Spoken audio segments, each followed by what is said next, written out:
All right. Hello again, adventurers, and welcome to another exciting episode of Daily Vlog. This is Daily Vlog number 31. I have officially done this for the entire month of January. I still have no idea how long this is going to go on, but it's working. I never thought I would be a daily vlogger. Well, at one point I thought I'd be a daily vlogger, and then I came to my senses and realized that was a bad idea. And now I am, and whatever. So today, first things first. I'm not canceled or dead yet, so that's a plus. Very, very happy about that. The reaction to my video yesterday has been remarkably positive, so very happy about that as well. Again, especially because of how important I think that particular subject is. Second thing, I didn't make the connection until earlier today, but probably like a year or so ago, I was watching some talking head that wasn't particularly, I can't remember specifically who it was, but I do remember that they weren't like super ingrained in D&D and like tabletop RPGs, but another kind of big profile accusation had come out in the tabletop RPG community. And this particular talking head, whom again, I cannot remember who it was, but I remember them saying something to the effect of, damn, I think, you know, this community is just full of really disgusting, horrible people. Because, like, every other week, we have a new accusation that somebody is apparently a horrible, disgusting person. And they just keep happening. And I just made the connection now with the article that we talked about yesterday. The reason that it seems like there's so many disgusting people in the tabletop RPG community is because they're all lying and backstabbing each other constantly. Like, that revelation in and of itself just kind of blew my mind of, holy shit, that's why it seems like only scumbags make it to the top. Because they're all lying about each other. Oh, that's incredible. Anyway, I thought that was interesting. So, as far as what I want to talk about today... Oh, that's what I want to talk about. I will be right back because I literally have like an hour and a half before D&D, so I don't want to try and like stop this and like restart it or something like that so I can get my prop that I left somewhere else. So check out my chair.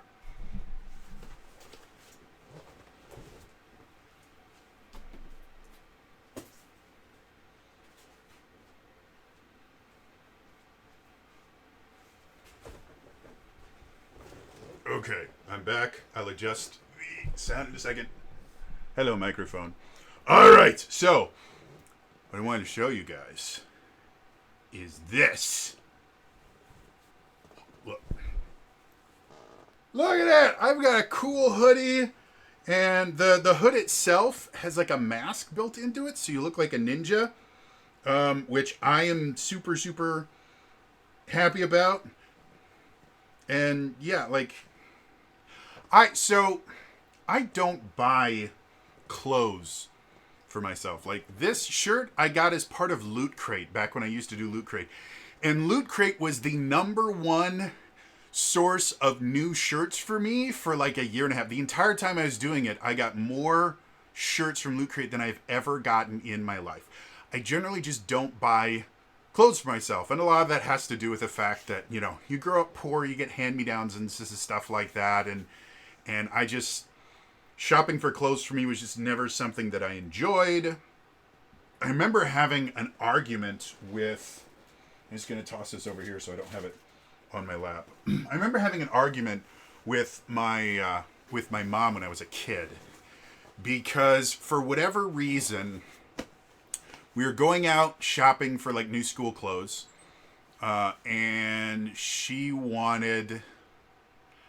I want to say she wanted to get me a bunch of khakis because most of what I wore, I think, were jeans, which, by the way, I hate jeans. I vehemently despise them, and it is almost entirely because in the frozen north where I live, when you wear jeans outside in the winter, they not only become extremely stiff, and it feels like you're walking around in a cardboard box, but they conduct the cold so amazingly that I swear to you, I have gotten frostbite from my jeans. I just hate jeans in general. They've always felt really uncomfortable in that, but I never made the connection that it was the jeans and not just pants in general. It's why I used to wear shorts all the time when I was a kid. And so I was having this argument with my mom while we're shopping. She's like, would you please get these? And I remember saying to her, fine, you can buy them, but I'm not going to wear them. And then over the next few years, I started wearing exclusively khakis because I like khakis and slacks in general. Like, I just think they feel better to wear. So going through high school, for the most part, like I was either wearing cargo shorts because it was the early 2000s and that was a thing. I was not cool because of it. I was anything but. I kid you not, I used to wear cargo shorts, an undershirt, and then a Hawaiian shirt over it. And that was my look. And then the summer before my sophomore year, I went on a missions trip to Tijuana. We built houses for homeless people and gave out clean clothes to the poor. Like, it was a really, really amazing experience. And I got to see a part of Mexico that tourists never get to see. And so it was a really cool experience. But while we were there, we spent like 3 hours in a tourist trap because we weren't doing anything at the time. And I bought a leather hat, which I still have. It's on I'm not going to get up again, but it's on a shelf. But I got this leather Indiana Jones looking hat.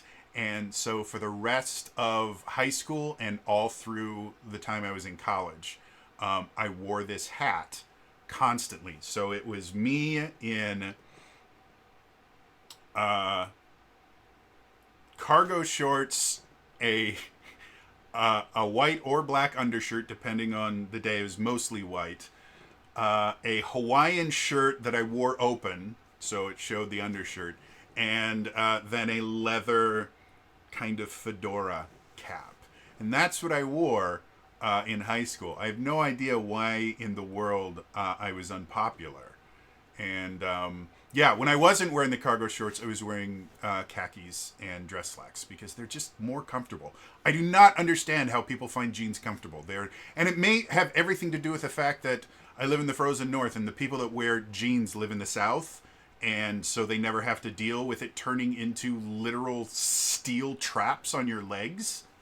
But yeah, so now I haven't worn real pants in like 4 or 5 years. I don't even know where my real pants are anymore. They're in a bag somewhere from when we moved. And I have not I wear like lounge pants constantly. Even the like few times that I haven't really left the house since we moved here, but even before moving here, if I had to go to like a doctor's appointment or something, I would wear lounge pants. So yeah, I don't really do anything. Anyway, I bought a hoodie. I haven't bought myself clothing in like 4 years. Aside from like I'll buy like a pack of like 6 shirts that come in various colors. That's why a lot of my shirts look identical. It's because I have the same shirt like 4 or 5 times. Because I buy them in bulk and then I just buy the same bulk package like 6 months later when I feel like I don't have enough shirts or I don't want to do laundry. It's like, I don't want to. I'll just buy new shirts. And they're like, most of these things are like $20 or $30 for like 5 shirts. So I'm not spending an exorbitant amount. This costs, I don't know, I think it costs like $50 or $60. And it's the most expensive clothing purchase I've made in a long time. And it's nice. The one thing that worries me about it is there's not a lot of give to the fabric. and so I'm a little bit worried. And it is slightly tight. It's comfortable when I wear it, but there's not a lot of give room to it. So it's not like I feel constricted or anything in it, but there's not a ton of give room in it, and I'm slightly worried that after I wash it, if it shrinks at all, it will be completely unwearable for me unless I lose like 40 pounds. So that's the only thing that slightly worries me about it, because I bought the 2XL, which when I was at my heaviest is what I had to buy. I used to wear an XL, and then when I was 330 pounds, I realized that all of my shirts didn't fit, and so I moved to 2XL, and everything started fitting again, and I felt a lot better about myself. And now I am down to 270, and so 2XL tends to be a little bit big on me. It's not bad by any stretch of the matter, but if I was to get back down to like the 230 I was at last year when I was in the worst part of the food poisoning stuff, I probably could move down to a single XL and still be perfectly fine. The issue I have is I am very long, and so generally if I buy clothes, if they have a long version, I have to buy that version of it, because otherwise, like, I don't like the only coat that I've owned for years, like probably going back like 10 or 15 years, is I wear like trench coats. And it's not because I think I look cool in them. I mean, I do. But it's because if I wear a normal coat, it becomes a belly shirt for me, because I have a very, very long torso for someone my size. Like, everything in me is just long. Like, I have long legs, I have long arms, I have a long torso. Everything about me is weird. And so when I buy stuff that fits the rest of my frame, it's always just not long enough. If I remember correctly, this one, they actually had an XL long version of it. Or no, it's the pants I'm wearing right now. They had an 2XL long version, and it is the best thing ever. Because, again, lounge pants don't come in, like, most men's clothing. They'll give you, like, a waist size and then an inseam. So, like, you'd have a 34, 36 or something like that. Lounge pants don't come that way. You get your XL, large, medium, that stuff. And so I would always buy 2XL because that's what I need for my waist. But it wouldn't be long enough, and I'd always be wearing high waters. Unless I wore the pants really, really low, and that made me feel a whole lot of other things that I didn't like. So, yeah, this actually had a 2XL long, and it's so nice to have pants that actually fit. And the weird thing about, and I've mentioned this before, I did not expect this video to be me talking about clothes, but screw it, we were real serious yesterday, so today we get to be just dumb. So, clothes. Something that I did not realize until I got as big as heavy as I was there is a retail chain in the U.S. called Big and Tall, and it's designed for basically plus size people. Is the nice the thing for it? Is the nice name for it? In reality, it's for fat people and it's for tall people. However, Big and Tall is not the right phrase to describe the store. It should be Big or Tall, because any clothes that I would find that would fit me lengthwise would be too skinny for me to fit in. So either you had to be tall and skinny or short and fat. There was no in between. And so I always have had an issue finding clothes that fit me, because they do not expect tall people to also be fat. Apparently you're only allowed to be fat if you're short. And so, yeah, finding clothes that actually fit me is a huge deal for me. And I guess I almost kind of understand what a pain in the ass it is for women to go clothing shopping, because that's a whole nother. When I worked for a company that shall remain nameless, because I don't like to talk about former employers that still exist. I'll shit on US Jesco every day of the week because they went bankrupt. justifiably so. They were a corrupt company. But I worked for this other company that involved people donating goods and the company reselling them in their stores. I will let you fill in the blanks. I had nothing but good experiences with the company. I think they're a phenomenal company. I will defend them till the day I die because they're wonderful in what they do. And they have no affiliations to any army. So when I started for the company, and I came in as management, I didn't come in as an associate. What they do, if you're, and I was technically a mid-level manager because I went from an entry-level manager at my other employer to mid-level management because I walked into the interview, and the guy that hired me was actually the guy that hired me at my other job. He had changed over to this place, and it was one of the reasons I chose to apply for it. But I came to my interview a little bit early, probably about like 20 or 30 minutes early, and I just walked around the store, and I was looking at price tags, and I was watching how quickly customers went through, and I was just kind of making calculations in my head. And so I came in, and he had a real name, but he always insisted that people call him Skip. And so I come in, I'm like, hey, Skip, how are you? And he's like, hey, Jody, it's nice to see you again. I'm happy that you applied.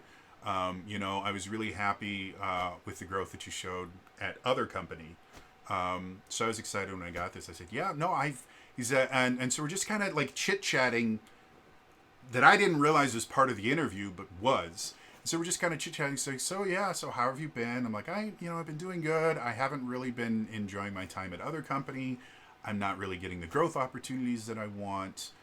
And so, this seemed like a good fit. My friend person moved over here, and he had nothing but good things to say about it. So I figured I'd shoot my shot and see what happens. And he's like, yeah, that's really cool. And I said, he's like, so what do you think of the store? I said, to be perfectly honest, I'm kind of impressed. I've been looking around, and you guys are probably doing what? And I just told him, I can't even remember the number anymore, but like I just told him, it's like, you guys are probably doing what? Like 250 transactions a day? And he just looks at me and goes, yeah. And I said, and what, your average ticket is probably around like what, 13, 14 bucks? He's like, how did you know that? And I said, well, I looked around, and I looked at the prices, and I looked at how many people were going through the line. I just did the math. I watched when people were buying, and I just did the math. That's what I had to do at other employer. He's like, you did that at other employers? I said, yeah. The regional manager came in and trained me on how to run sales. And so that's what I've been doing over there. He's like, what, you were running sales? I said, yeah, what did you think I was doing? He's like, I thought you were a sales specialist. I thought you were just selling things. No, I ran the entirety of sales for this store, the store that you hired me in. I ran the entirety of sales for that store. And then they transferred me over to another store, and I ran the entirety of sales for that one until I got fed up with people not listening to me. He's like, really? I said, yeah. He said, you got all this from just sitting in the store, like just walking through. I said, well, not just walking through. I was there for like 20 or 30 minutes. Why would you come so early? I said, because I wanted to learn things about the company that I could use in the interview process to get the job. That's how this works. You know that, right?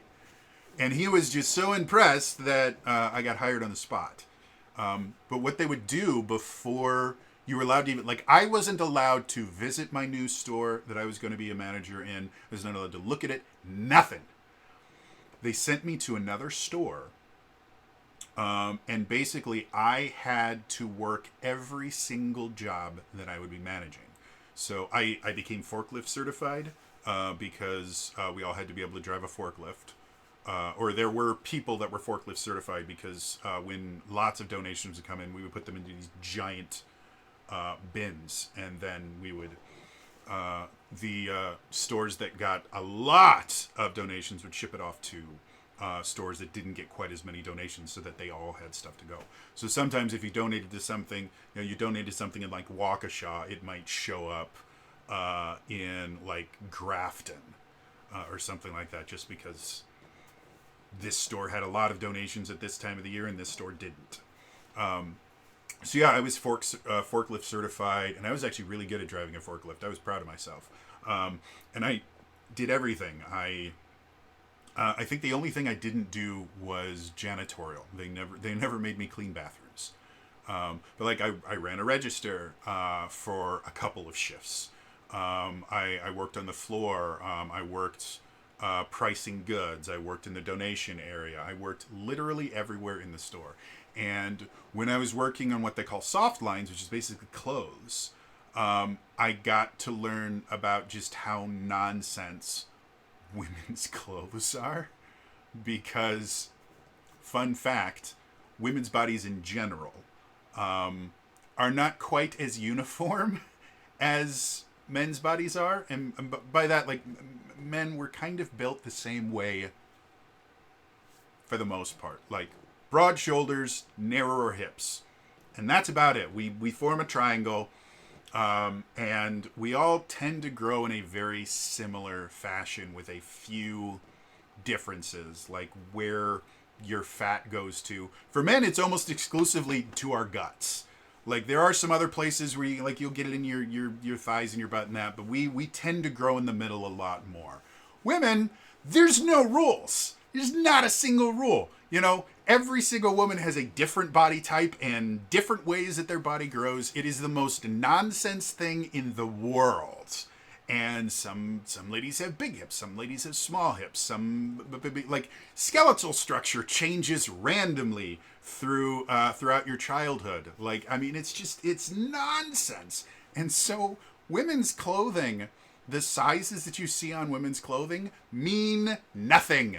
They're imaginary, made up numbers. They have no real world equivalent, and a size like 7 from one manufacturer could be the same as a size 3 on another manufacturer. It might be the same as a size 9 in another manufacturer. And it's just nonsense. And even if you have the same manufacturer using the same sizing system that they all just made up one day while playing pool, different pants are cut differently. And so a size 7 in one style of pants will not fit the same exact person in a size 7 of a different style of pants from the same damn company. And so, like, I have never felt the need to try on clothes in a store. Because if I put them up to me, and it seems like the waist is the right size, and the length fits my legs, that's all I need to know. I had no idea this is a necessity for women because there's so many aspects of the clothing that might not fit. So yes, I don't know why this is the rant that I decided to go on, but women's clothing is a lie. It is a completely made up system. It doesn't make sense. I don't think the people that make it understand it. It feels so incredibly arbitrary. It's almost as bad as accounting, which is a bunch of just made up numbers and nonsense. But yeah, so if anyone has any experience buying women's clothing, not that I have any experience buying women's clothing, because the entirety of the time that I've worn women's clothing, it has been assigned to me for the role that I was portraying on stage.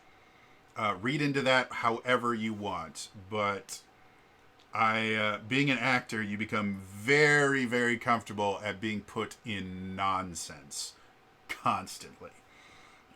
So yeah, this was a weird place to go. Like, I don't know how we got on this. I know we were talking about, like, I bought a thing, they were talking about how, like, big and tall doesn't actually mean the same thing that they claim it is. And then we got into women's pants because nothing makes sense. I hope there's some of you out there, because according to my analytics, I do not have a massive female audience. So I'm hoping that there's some men in the audience right now that are going, what the hell are you talking about? And then they're going to find a woman in their life, whether it's a sister or a wife or a girlfriend or simply just a friend who is female, and go, yo, this weird D&D YouTuber said that, like, women's clothes are a lie, And then when they explain it, the girls just go, "Oh yeah, no, that's totally it." And they just have this one of those moments like, everything I know is a lie. Seriously, guys, shopping for clothing for women is a completely different experience. And I learned all of this because when we would get donations, we had to put sizes on all of them because it would all be organized by size. Uh, and trying to figure out the size. And like they had a little measurement thing where you would take the waistline of it and you would put it on a ruler and it would tell you what it roughly was. And I said, well, why when I do this and it says that it should be an 8, I look inside and it says that it's a size 4. And they go, oh, that's just women's clothing. I said, so should I list it as the size on the tag or should I list it on the size that I think it should be? And I don't even remember. I think I was kind of I think what they told me is like, go with what you feel. If people see a tag that says size 8 and then they look on the inside and they see a tag that says size 6, they're going to get upset. And then if they find something that's tagged as a size 6 and then they put it on and it doesn't feel like it's a size 6, they're going to be upset as well. So there's really no winning this. It is a no-win situation. Go with what you think makes the most sense. Nothing is going to change. Nothing we say is going to change how the industry works. And I think most women at this point are just kind of accept the fact that all the numbers are a lie. It is like the cake. The cake is a lie, and so are women's sizes. So, wow, this has gotten weird. I was gonna talk because I was in a buddy of mine's chat, and he's an actor. He actually went to school for acting, just like me, but he completed his degree. And so we were talking about different acting styles and stuff like that. And somebody was asking, like, well, how many different like versions of acting are there?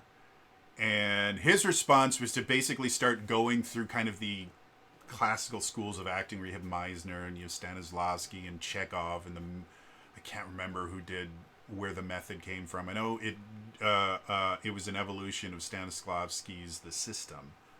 And I thought it was, I don't know. Anyway, so, and he just starts listing off these various kind of schools of thought for acting, which is fine. And that is a real thing. And I don't remember most of the schools of acting anymore because I learned method acting. I learned this system. I think I didn't get a chance to actually be instructed in kind of the Chekhov style of acting, if I remember correctly. But I remember studying a little bit about Chekhov before I dropped out. If I had continued, I would have gotten the whole spiel. And I don't think I ever learned the Meisner system of acting, but I'm familiar with it. Those are the only ones that I can actually remember. There are more.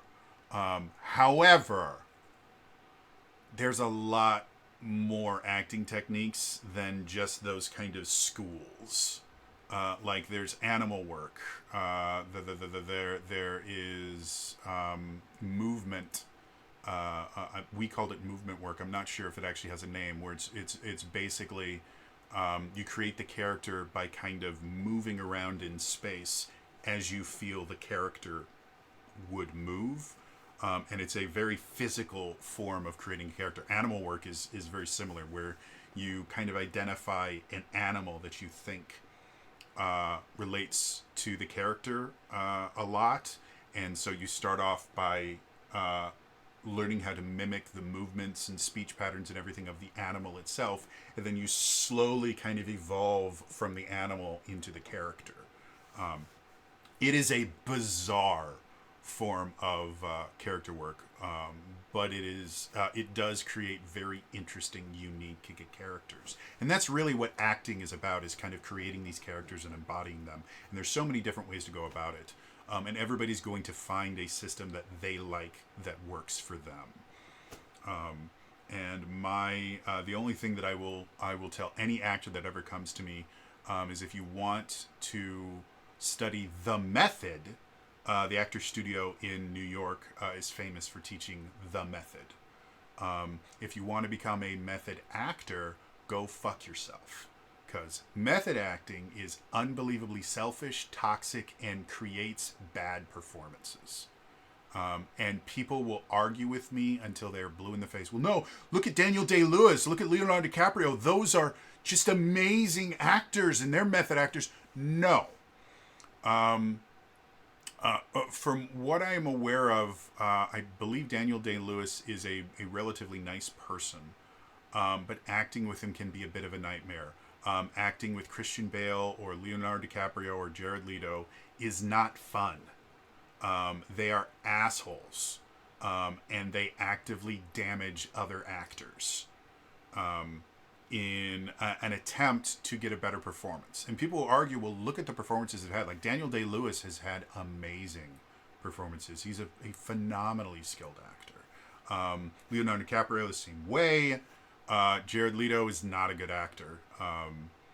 And I've never enjoyed, I don't think I've ever seen a role that he's been in that I've really thought, wow, this is amazing. Christian Bale, again, a phenomenally skilled actor. But what they do to the rest of their castmates and to the production crew and everything like that is simply not acceptable. Again, my buddy goes, well, I mean, there's proof that method acting gives amazing performances. No, there isn't. People go like, well, look at Daniel Day-Lewis. He's a method actor, and look at the performances he's done. All that means is that Daniel Day-Lewis is an incredibly skilled actor. We've never seen him try a different style of acting. We've never seen him try and use the system or Meisner technique or anything like that. No, he's always a method actor. So what if, and hear me out here, what if he's just a fucking good actor that happens to use the method in a completely inappropriate way? Same thing is true about like Christian Bale or Leonardo DiCaprio.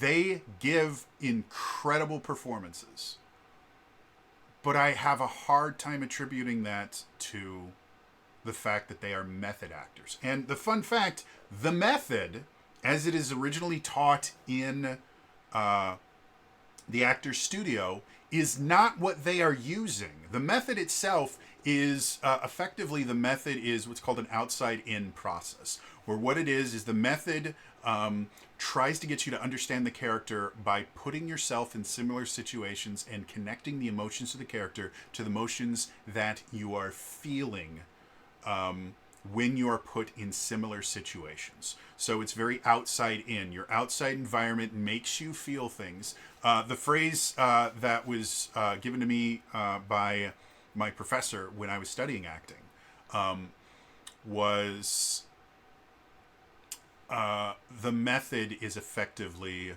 how can I make myself feel the same thing as my character?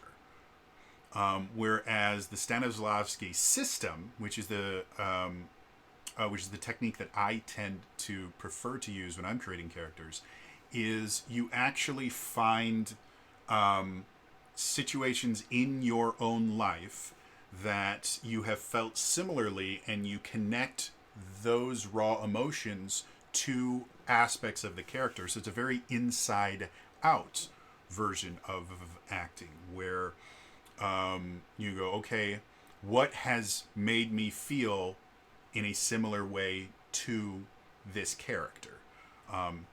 And the system has its own set of issues. One of the biggest being, if you do not have a large kind of emotional repertoire, if you haven't experienced a lot of things, the system is extremely difficult because you have no experiences to relate to your characters. So it does best with people that have experienced a wide variety of situations, unless you are exclusively playing characters that have experienced things that are very, very similar to your own upbringing, which is a thing that happens. So yeah, the system kind of requires you to actually live your life, whereas the method kind of forces you to do that because you have to go out and experience the same things. What method actors do, which is not the method. Method actors go, I am this character. I have always been this character. I will always be this character. And so the only way I can interact with the world is as this character. and they assume that that means that they are somehow being able to connect with a character in a way that other people can't. And that's why a lot of method actors won't drop character and the things like that. And it's incredibly toxic. There are just unbelievably, there are countless amounts of stories of people dealing with method actors that have scarred them for life. One of my favorite examples of why I will never be a method actor. I may attempt the method if I can ever do acting again. I may attempt the method, but I have a remarkably large emotional background from the nonsense that I've gone through in my life. So I think the system works really well for me. But I will never be a method actor, and it's because when I was in high school, we did the show West Side Story. West Side Story is a brilliant show. It's Stephen Sondheim. It's a retelling of Romeo and Juliet set in I think it's New York, and it kind of rebrands the Capulets and the Montagues to the Sharks and the Jets, which are two gangs that are warring between each other. And one of the members of the Jets, Tony, falls for the sister of the leader of the Sharks, Bernardo, and that's where the kind of star-crossed lovers thing comes from. There is a scene, and one of the most beautiful things about West Side Story is not just, oh, we're taking the idea of Romeo and Juliet and we're writing a new story about it. No, it literally takes Romeo and Juliet and rewrites it scene by scene.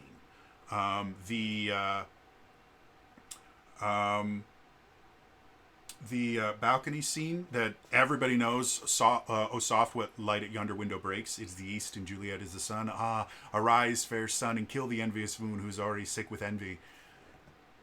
And then the whole soliloquy from Juliet, where she goes, "What is a name? A rose by any other name would smell as sweet."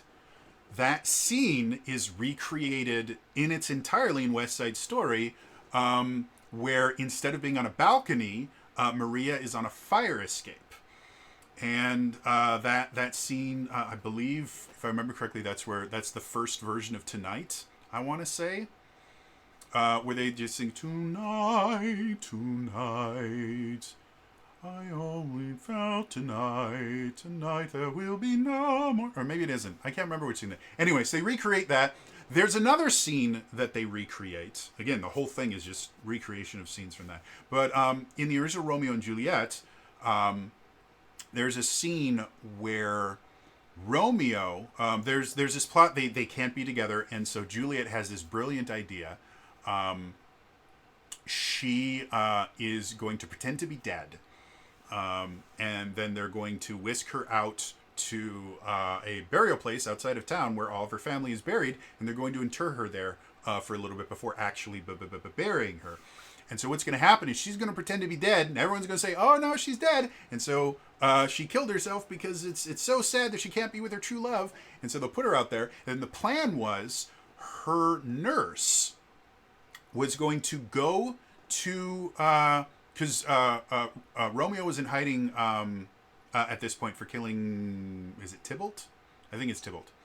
Romeo was in hiding at this point for killing Tybalt, or killing one of the other people. And so the nurse is going to go to his friends and say, "Hey, get this message to Romeo. She's not really dead. And he needs to come to this particular place so that you guys, so you can wake her up and then you can run away together and be together forever." However, when she gets there, all of Romeo's friends insult her and harass her and things like that, and she gets so mad, she's like, "Yeah, I'm glad she's dead. And it's Romeo's fault she's dead," and runs away. So the same scene in West Side Story is Anita, who is Bernardo's girlfriend and is a close friend of Maria. Maria is effectively trying to run away so she can be with Tony. And so she doesn't know how to get in contact with Tony because Tony killed Bernardo. And Anita's not particularly fond of that because she was in love with Bernardo and stuff like that. But she's able. There's a really beautiful scene that they have together, and Maria finally gets her to kind of give up her hate. And she convinces Maria, hey, go to the Jets' hideout, which was in kind of a local store. Go to the Jets' hideout and tell them to tell Tony to meet me here, so we can run away and get away from all of this stuff. Okay, I'll do that. Well, she gets to the store, and the reason Bernardo is dead is Bernardo killed Riff. Riff is the leader of the Jets. And they already have this incredible hatred for the other Giga Gang that has been the kind of central plot of the entire story, is this idea of hatred for people that have done nothing wrong just because they were the wrong skin color, just born on the wrong side, the wrong allegiance. That's the whole morality of the story. And so Maria comes in and she goes, hey, and she's terrified because she's in a room with a bunch of gang members that hate her and in her mind would gladly kill her to send a message to the rest of the Sharks. So she's terrified, but she loves Maria and she's going to come in. So she comes in, she goes, hey, I need to get a message to Tony because Tony's on the run, or on the lam actually for killing Bernardo. And you get a message to Tony. Tony, really? And they start harassing her in that. And what it eventually turns into is a bunch of the guys grab each of her limbs. They put her on a table, and one of the guys gets in between her legs, and you know where this is going. It is an incredibly, overwhelmingly emotional scene. It is a terrifying scene, and the scene ends. Basically what happens is they get into a very bad position, and Doc, the owner of the store, comes in and just destroys them. What the hell are you guys doing? Someone died a few days ago, and this is what you're doing because of it? All of this is because of hate. You guys are horrible. You're disgusting. I cannot believe that you're doing this. And that's enough to get all the Jets to realize what they're doing is horrendous. And Anita is able to break free, and she's so traumatized by the event that she runs off and she goes, I just wanted to tell Tony that Maria's dead. Gino killed her. Gino's one of the other characters. And rushes off. And so they believe he's dead. They tell Tony that she's dead, and then it turns into the kind of the final scene where Chino comes and kills Tony, and then Maria takes the gun from Chino and tries to kill herself, and it ends. And it's a crazy emotional show. It's an amazing show. Well, when we did it in high school, we kind of went a little method with the roles themselves. Outside of rehearsals, and this is a student-run production, and we were rehearsing something like 6 hours a day, 6 days a week. So we had people that lost like 50 or 60 pounds because so much of West Side Story is dancing. So we had people that lost a shit ton of weight. I looked amazing after doing that show. I think we rehearsed for like 2 or 3 months. I looked amazing. It was the best shape I've ever been in my life. So we kind of had this rivalry even when we weren't acting. Like the Jets would all hang out together and the Sharks would all hang out together. And I played Bernardo, so I was the head of the Sharks. And it was the only time in my entire life that I actually felt cool and like I was part of a group. It was weird. So anyway, the scene happens, and it's during a performance one night, and this scene goes really, really well, but it just gets too real for the actress that's playing Anita. And so she does her lines. She does a beautiful job. She still is. She's an amazing person. But she goes off stage and she just breaks down sobbing because of just how real the scene felt. And what happened then is the biggest reason why I will never support method acting. All of the Jets that were in that scene, and for most of them, this was one of the last scenes that they were in, that they weren't going to be on stage for another like 10 or 15 minutes. All of the Jets that had just proceeded on stage to almost do horrible things to her came off stage, saw her bawling her eyes out, and just came over and hugged her and comforted her and going, hey, you're okay, you're safe. Nothing's going to happen. We're here to protect you. Go ahead and get through this, but we're here. And had that not happened, I'm not sure if the actress would have continued acting. There are so many incredibly traumatic things that happen on stage, and the idea that anyone could stay in character after that is abysmal to me.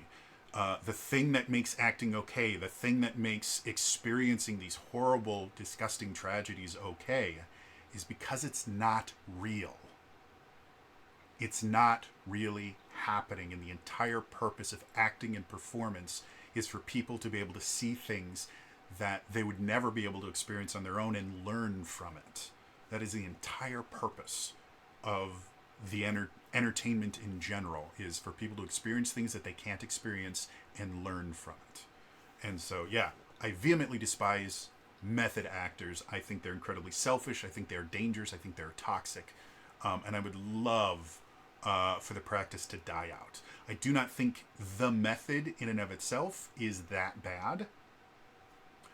It's not my preferred style of acting, but I think it can be a useful tool, especially for actors that don't have a lot of experience in the world. And due to the fact that the majority, I think this is one of the things that makes method acting so appealing to a lot of actors coming up in Hollywood right now, is a lot of actors that are coming up in Hollywood have lived extremely sheltered lives and have not experienced the vast majority of human experiences. And so the appeal of method acting is they don't have their own experiences. They've been, and it's not to say that their lives haven't been hard, but a lot of them, Nepo babies is a really, really common thing. Like, a lot of people don't realize that the majority of actors that make it big have family in the business. It's just how it works.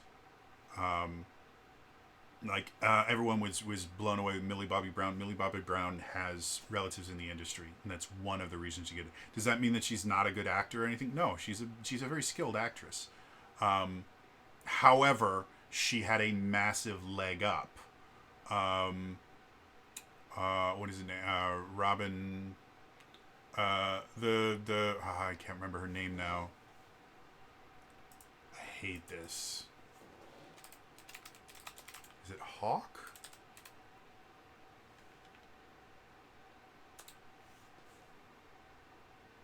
No, the character's name is Robin. Her name is Maya. That's what it is. Maya Hawke. Robin is the character that she plays. So Maya Hawke. Maya Hawke is the daughter of Uma Thurman and Ethan Hawke.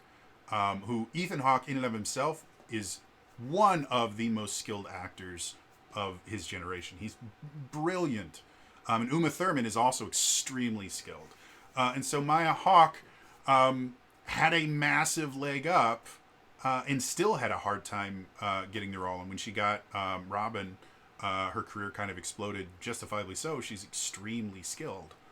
But yeah, so I think one of the reasons that method acting is so appealing to a lot of actors is they just don't have the experience to play really complex characters, because they've grown up in a very ideologically homogenous area. And so they don't really get to experience other viewpoints almost at all. And a lot of them have just not really had to experience very many kind of different things. Like, once you go to Hollywood, everyone's experience is almost identical. You wait tables until you get the job. You go to a bunch of auditions that don't get you anywhere, and then suddenly you're discovered. Like, everybody has the exact same story. Even people that come, like Kaylee Cuoco talks about how she grew up, I think, in like Nebraska, and so she would talk about some of her experiences there. But as soon as she moves to Hollywood, everything's the same. Hollywood is the most homogenized place in the world. Everybody has the exact same experience. Everybody there thinks the exact same way, because if you don't think the exact same way, you are excommunicated. And we've seen this over and over and over and over again. So I think that's one of the reasons why the method or method acting has become so popular, and people hold it in such high regard, is a lot of these people don't have the ability to experience. They don't have the experience to be able to portray someone that has lived a different life than they have, because they don't have anything to connect it to. And the other thing, and I mentioned this in my buddy's chat, is we put such a massive, we put so much value on the idea of suffering is important, and victim, like the whole victim mindset. We put a huge amount of importance to what you have suffered through, and if you have suffered through things, then you are a better person just in general.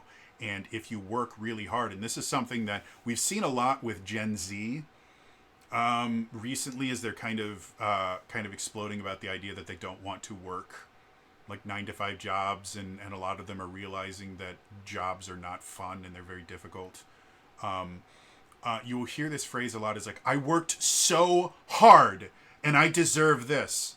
And so we put this idea on, we've created this idea that if you work hard, that somehow that means you are more worthy of something. Like if you work hard, that means that you are doing a better job.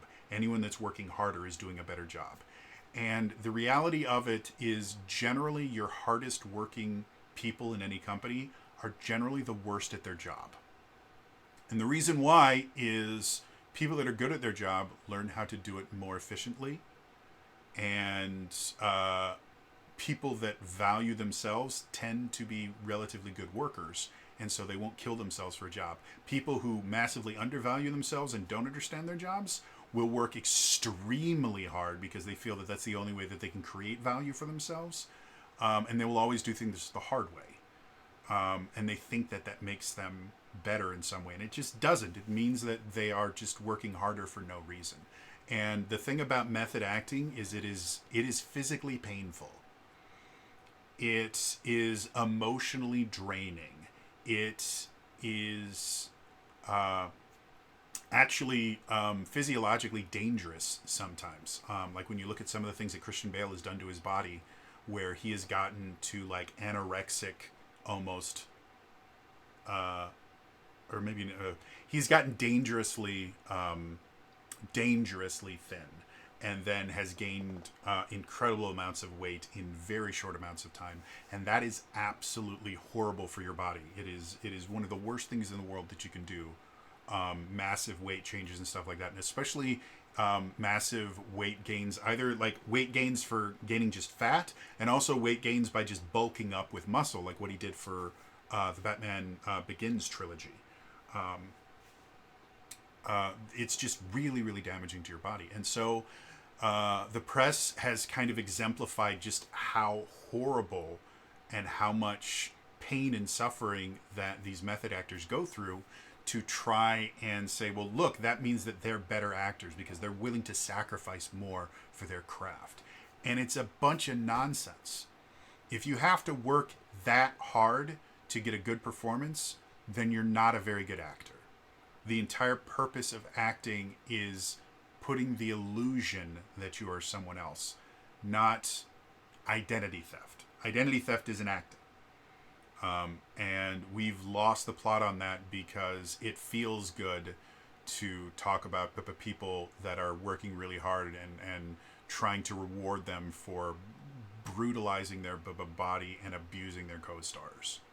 And it's not okay. It's never been okay. It will never be okay. I want method acting to die. The method in and of itself, again, it's not the worst thing in the world. And again, it's very useful for people that have lived sheltered lives.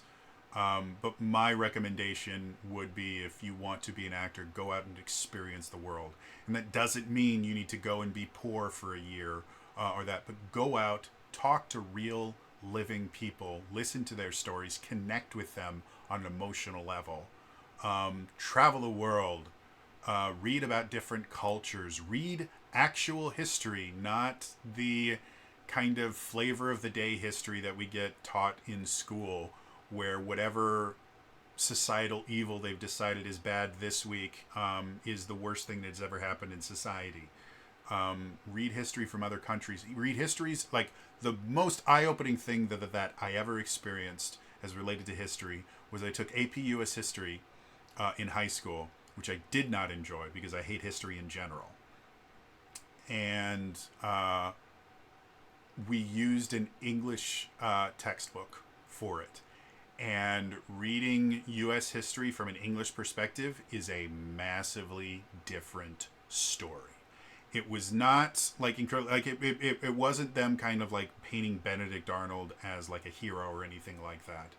But because the patriotism is not built into the text like it is with basically every American written U.S. history book, we got to see sides of the history of America that I've never heard before. And it wasn't all painting the U.S. in a bad light. There were certain other things that are just like, I had no idea that wasn't the worst thing that ever happened in the history of existence, because we put such an emphasis on, well, this was horrible and disgusting and horrible. And it's like, no, it wasn't. It was bad, don't get me wrong, but elsewhere in the world, equally bad, if not significantly worse things were happening. And as Americans, we tend to feel that everything that we do is the most important thing that has ever happened in the world. So read history books about your own country from written by people from other countries. It will blow your mind. Read history books about other countries written by people that are not from that country. And then also read history books about other countries that were written by people in that country. Reading is so essential as an actor. It is insane how undervalued we have kind of let reading in and of itself become, because of the age of videos and all that stuff. Like, people don't understand just how essential it is to read as an actor. So anyway, that's my alarm that I need to go start doing D&D, and I kind of forgot to prep for today. So today is going to be a very seat of my pants adventure. So I need to go run into the D&D game. This was just verbal diarrhea. I have no idea what I'm going to title this video, but it was nonsense. And if anyone stayed to the end, congratulations. Your life is probably worse now than it was before watching this video, and I appreciate the sacrifice. But anyway, it's all for me today. I will see you guys tomorrow. All right? Bye-bye.